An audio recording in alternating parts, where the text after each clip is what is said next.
Zombie Apocalypse. Chapter 9. Dream Sequence 2 Delta. At Bunker Charlie. Ep.2, 25 May 2021. And to re-up our supply of medical equipment. Everyone agreed. We pulled back by squad and returned to our vehicles. We were back at the hastily set up command post for the YPM Clean Task Force about 1 mile south of the airport. All 4 squads were resting. No one was anxious to go back.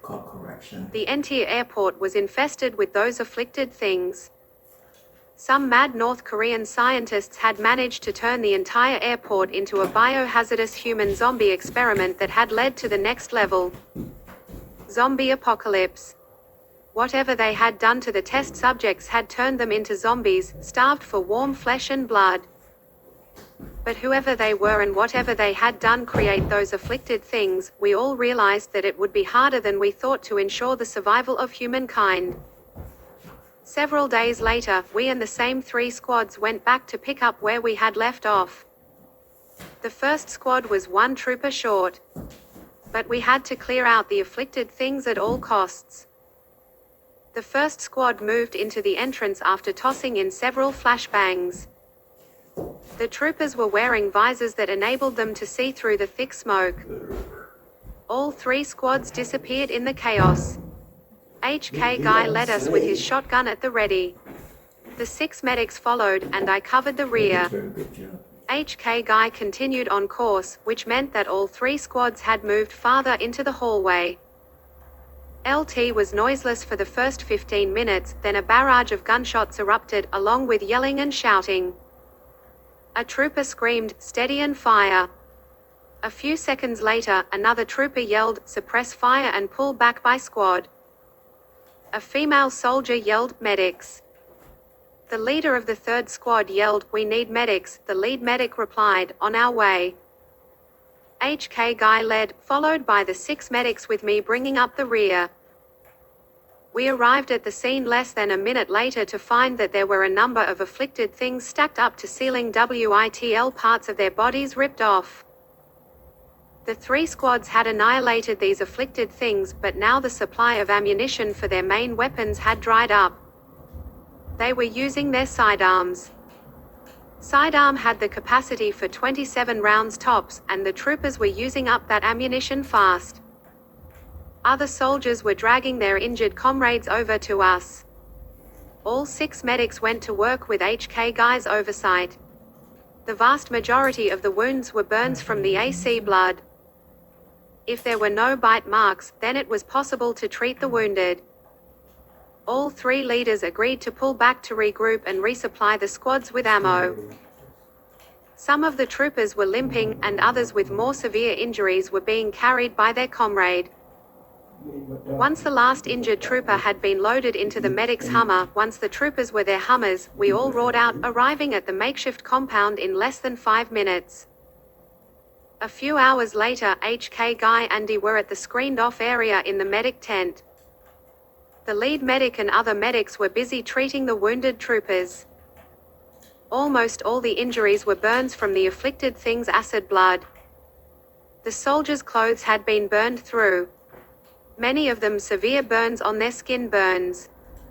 The afflicted thing's acid blood had also burned some of the soldiers' weapons, the blood being able to burn or liquefy anything.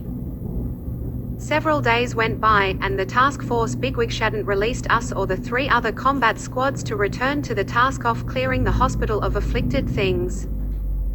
Thus far, we hadn't made anywhere close to the atrium. We were still on the entrance hallway, the actual atrium being 500 meters away. None of the 4 leaders minded. They kept quiet in the hopes that the bigwigs would forget all about their squads. New weapons were issued, ammo was replenished. New troopers replaced the severely injured ones so that each squad now had 12 members. All 4 squads were issued standby orders. At coffee break one morning, I ran into the leader of the 1st squad, a special ops infantryman Fr. Manila. His specialty was jungle warfare. We spoke briefly. He thought that I was a medic. I corrected him, saying, I am a guard for the medic squad. He asked, you know medicine? I don't know medicine from a hole in the wall, I told him. Then I asked, what didn't we see at the airport? He gulped down a mouthful, then said, we're in trouble. Those afflicted things see us humans a source of food. And they are starving. There are a great many of them in there. I requested shoulder-mounted missile launchers, but my request was denied. We were issued several extra hand grenades. They're too generous, I said. How did you feel about shooting one of your own soldiers? He exhaled a breath of despair. After thinking for a moment, he finally said, if I am bitten by or of those afflicted things, do not hesitate to shoot my head off. It's the most humane thing to do and also the right thing to do.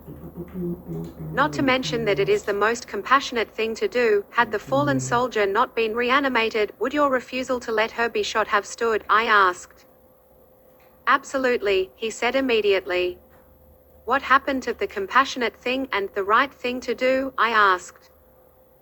I'd heard of these things happening, but I'd never witnessed it myself until one of my fallen soldiers reanimated. I'm not going to shoot your head off, but HK guy would have no problem doing so, that is one big bastard. We both laughed. At midnight, the mission came down. The other squads had taken heavy casualties and requested backup.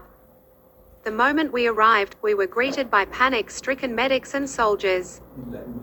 Our 6 medics provided them what they needed. A dozen or so troopers with severe burn wounds were groaning. We cool 6 DNT stay there too long since the 3 squads we were attached to had gone inside. HK guy led with a shotgun in his hands with 6 medics behind him and me at the rear. I was pandemonium as gunfights broke out, the soldiers yelling and bawling. The afflicted things screamed horrifically as the bullets pierced their bodies. Several soldiers carried their wounded comrades to the exit. Blood and sweat covered their heads, faces, and uniforms as smoke rose from their melted weapons. The lead medic reported to HQ, receiving a high volume of casualties with burn wounds. Request backup. HQ responded, denied. Press forward. Those near the lead medic had heard HQ's message loud and clear. All 6 medics and the other medics were treating the burn wounds. Those who could still walk were making their way onto the waiting Hummers. Our 3 squads joined the other squads and continued with the fierce firefight. 5 minutes later, most of our soldiers had run out of ammo and started to use the sidearms. There were more soldiers who had received multiple burn wounds. The troopers screamed horrifically as the acid blood melted through their uniforms and penetrated their skin. The fierce gunfight continued. 4 of our 6 medics were carrying those with severe burn WOU to the medic's Hummer outside. 1 soldier was dragging over a comrade who'd been bitten on the left side of his face. He was covered in acid blood. The lead medic and some of the other medics examined him. He was already dead, on the verge of reanimating.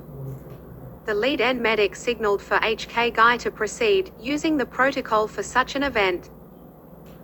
Those near the fallen soldier moved out of the way and hid around the corner with me.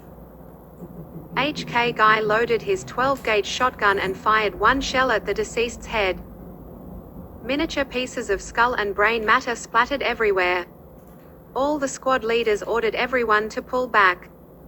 One of the leaders yelled, too many of them. Once last of the soldiers was loaded into the Hummer, the vehicles roared out of there. Major General Mosk, commanding general of the task force, from Estonia, was a tall, slim WOM with short blonde hair. She was sitting at her desk with her support staff swirling around her. Her office was one among the mazes of other offices hastily erected and set apart by boxes and oath objects to mark out the cubicles. She spoke with a minor accent. Major General Mosk asked, tell me what happened to the Marine Lance Corporal from Japan, Susu. She focused her attention on the lead medic. Sergeant Meads? Sergeant Meads